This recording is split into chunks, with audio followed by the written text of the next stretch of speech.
écoutez Le Siffleur, un podcast issu des archives d'Europe 1. L'ambition.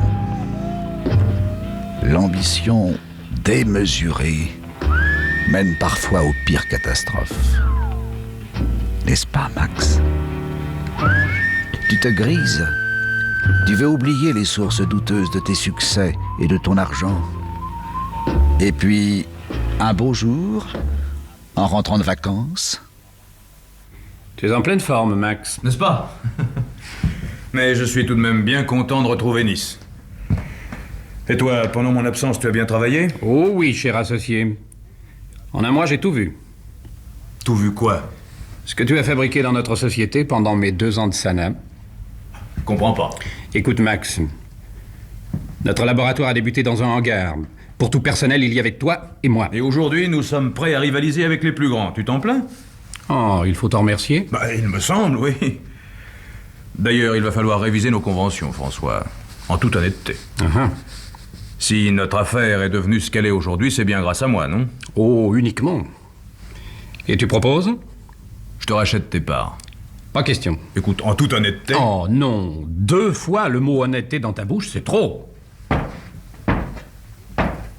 Soyons sérieux, veux-tu?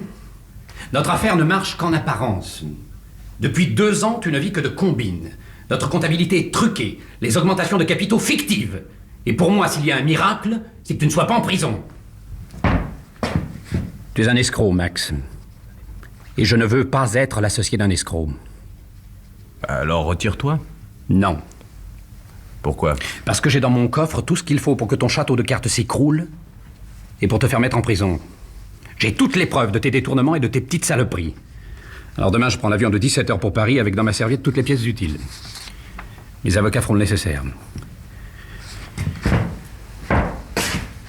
J'aurai des financiers qui m'aideront à remonter l'affaire sur des bases saines. Et je rembourserai les malheureux que tu as volés en mon nom comme au tien. T'es fou, enfin tu ne vas pas faire ça. Tu vas voir. Donne-moi au moins le temps de réfléchir. J'ai eu tout le temps. Écoute, essayons d'arranger ça, hein.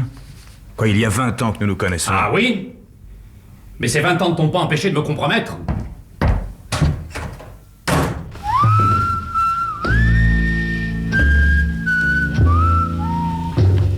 Très embêtant. Très embêtant, n'est-ce pas, Max?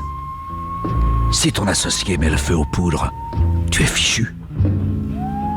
Il ne faut pas qu'il parte pour Paris. C'est cela. Il ne faut pas.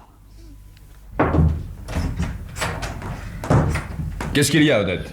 L'assurance a encore téléphoné au sujet de l'explosion du mois de février. Qu'est-ce qu'ils veulent? L'expert a l'air de dire que votre déclaration n'est pas tout à fait conforme à la vérité. Non mais alors il me traite de menteur. Monsieur Mestre leur a répondu, j'espère. Il n'a pas su quoi répondre. À cette époque-là, il était encore au SANA. Ah oui, c'est juste. À propos de Monsieur Mestre, il m'a demandé de l'accompagner à Paris. Je prends l'avion avec lui demain à 5h. Il paraît qu'il y aura beaucoup de travail et qu'il a besoin d'une secrétaire. Ah? Naturellement, vous êtes folle de joie. Ah oui, là-bas j'ai des amis. Alors, bon voyage. Oh, mais monsieur, je reviens au bureau demain matin. Comme vous voudrez. Bonsoir, monsieur. Bonsoir, Odette. Je vous laisse le dossier à propos de cette explosion. Merci.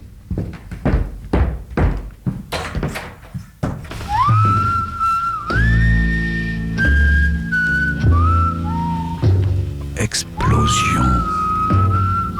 Parbleu. La voilà l'idée. L'avion de Nice explose en plein ciel. Et François n'arrive pas à Paris. Pulvériser l'associé scrupuleux. Volatiliser les papiers compromettants. Voilà la solution idéale. Et si facile, puisque tu as sous la main un laboratoire perfectionné et que tu es un excellent chimiste.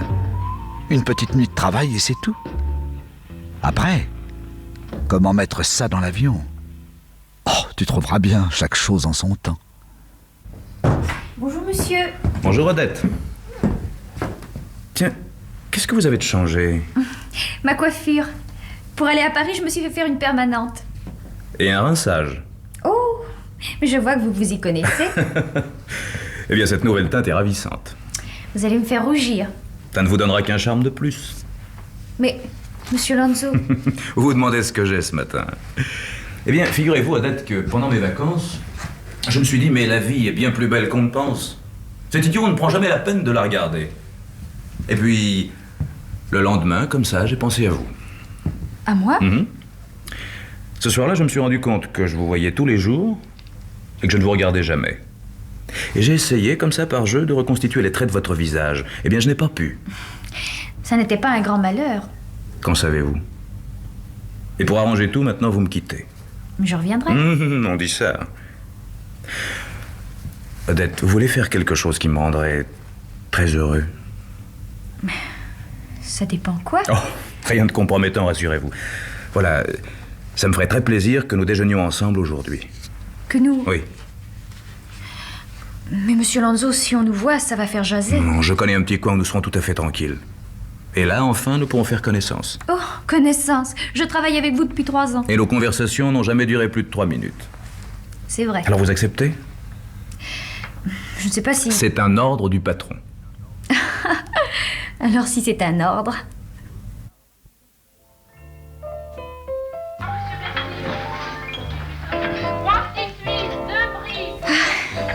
Dire que ce petit restaurant-là, j'avais toujours rêvé d'y aller.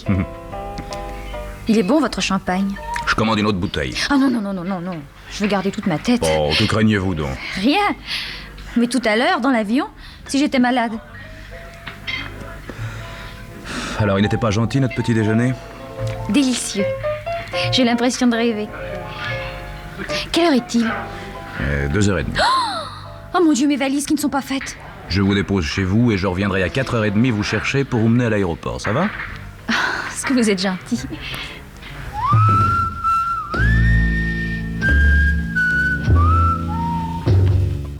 Elle est décidément adorable, n'est-ce pas, Max?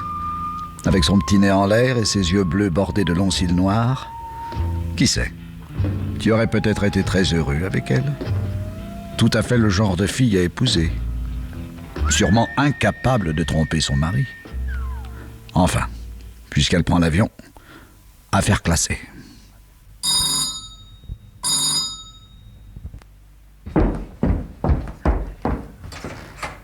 Ah. 4h30, vous êtes prête? Oui. Bon, je descends vos valises. Je vais seulement vous demander de me débarrasser de ce petit paquet. D'ailleurs, il est pour vous. Pour moi? Permettez-moi de vous l'offrir en souvenir de cette journée qui ne ressemble pas à toutes les autres. Oh, mais je ne le mérite pas. Mais si. La seule chose que je vous demande, c'est de n'ouvrir que ce soir, quand vous serez seul dans votre chambre. Mais pourquoi ce mystère? Imaginez-vous que je suis resté le collégien romantique que j'étais autrefois. Alors soit. Promis? Je ne l'ouvrirai que ce soir, quand je serai seule dans ma chambre, c'est juré. Merci. Maintenant, venez vite.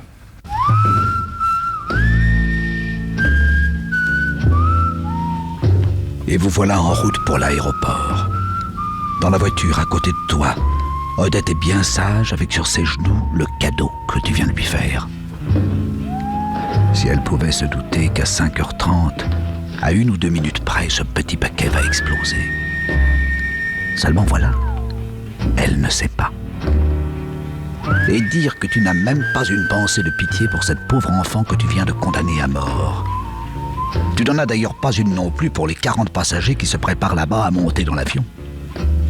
Toi, tu ne vois qu'une chose, l'heure que tu as fixée, l'heure où il n'y aura plus d'associés et plus de dossiers, plus rien. Mademoiselle Odette Nemours, parfait, c'est en ordre. Vous avez des bagages? Oui, c'est 2 valises. On va s'en occuper. Que dit la météo, mademoiselle? Elle annonce un assez gros orage, monsieur. L'avion partira certainement avec un peu de retard.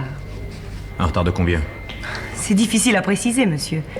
Si l'orage s'éloigne, ça peut ne pas être long. Merci, allons au bar. Qu'est-ce que vous prenez?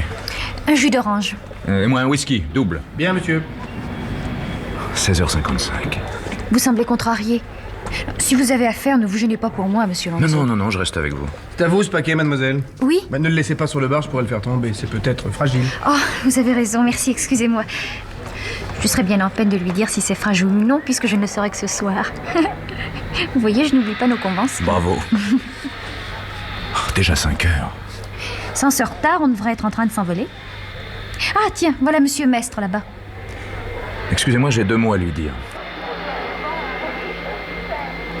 Bonjour François. Oh, Max, c'est pour moi que tu es ici? Non, non, je suis venu accompagner ta secrétaire. Quelle sollicitude. Oh, elle est très gentille. Et comme j'ai un rendez-vous pas loin d'ici, je lui ai dit je vous emmène. Alors tu pars. C'est bien décidé. Oui. Écoute, j'ai pensé Ah non, que... je t'en prie. Nous ne sommes plus des enfants. Dans ce cas, bon voyage. Merci. Il paraît que vous allez partir avec un peu de retard. Oui, pas avant 5h30, si tout va bien. Comment? Pas avant 5h30? Bah oui, qu'est-ce que ça peut te faire? C'est pas toi qui pars? Oh, moi, personnellement... Adieu. Adieu. Une seule solution. Reprendre le paquet en vitesse et aller le jeter dans un terrain vague avant qu'il ne soit trop tard. Mais... Odette... Oui, Odette. Barman! Barman, savez-vous où est allée la jeune fille avec qui j'étais tout à l'heure ici? Non, monsieur, non. Où est-elle passée, bon Dieu? Où est-elle? Pardon, monsieur, pardon. Pardon, madame. Porteur! Porteur! Monsieur? Vous n'auriez pas vu une jeune fille en tailleur bleu avec un paquet blanc à la main? Oh, vous savez, un détailleur bleu et des paquets, ici ça manque pas. Elle est peut-être allée téléphoner. Le téléphone, où est le téléphone? Au fond à droite.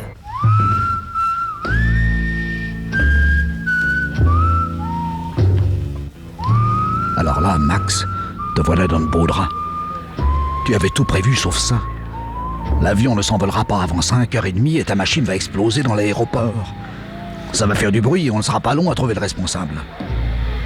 Est-ce que tu as déjà pensé à la guillotine, Max? Monsieur, votre billet. Je n'en ai pas. Cette porte est uniquement pour les passagers, monsieur. Mais je cherche quelqu'un. Je suis navré, monsieur, vous ne pouvez pas passer. Monsieur Lanzo. Ah, Odette, où étiez-vous? Votre paquet, qu'est-ce que vous en avez fait? J'ai profité de ce que vous bavardiez avec Monsieur Mestre pour aller glisser dans une de mes valises. Comme ça, je n'aurai pas la tentation de l'ouvrir en route. Cette valise, où est-elle? Dans l'avion? Maintenant, tous les bagages sont chargés. 5h23. Messieurs les passagers du vol 128 en direction de Paris sont priés de gagner la piste de départ pour l'embarquement immédiat. Au revoir, Monsieur Lanzo. Odette! Odette, restez ici. Qu'est-ce que vous dites? Ne partez pas, je vous en supplie. Oh, Monsieur Lanzo, vous n'êtes pas raisonnable. Je reviendrai. Allons, mademoiselle, vite! Voilà! Au revoir, Monsieur Lanzo, et encore merci. Ça fait quelque chose, n'est-ce pas, monsieur, de voir partir les siens? Oui. Moi, c'est ma sœur qui va à Paris. 5h27. Elle ne voulait pas prendre l'avion. Je lui ai dit, mais des accidents, c'est rarissime. Tu ne gagnes jamais la loterie, alors pourquoi gagnerais-tu à celle-là? Ah, ça y est, regardez! Ah, les voilà tous embarqués. Là, l'avion roule. Et où il va comme ça? Se mettre en position pour décoller. Ah? Ah bien, il en met un temps. 5h29. Et dire qu'une fois en l'air, ça va si vite. Hein? Ah, ça y est. Voilà. Il décolle. Au revoir. Au revoir. Crétin.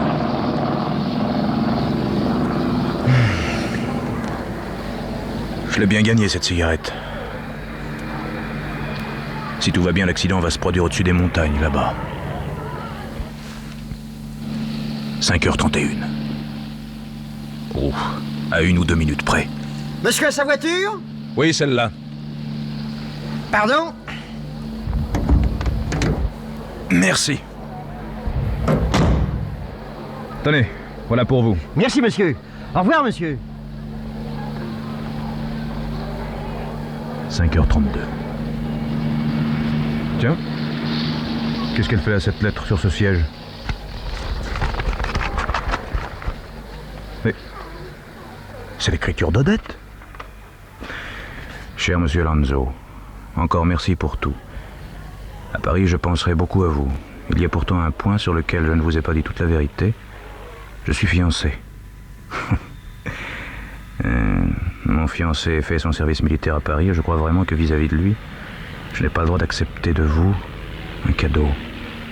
J'espère que vous ne m'en voudrez pas. Vous trouverez le petit paquet dans la boîte à gants de votre voiture. Oh mon Dieu! Ah non, non!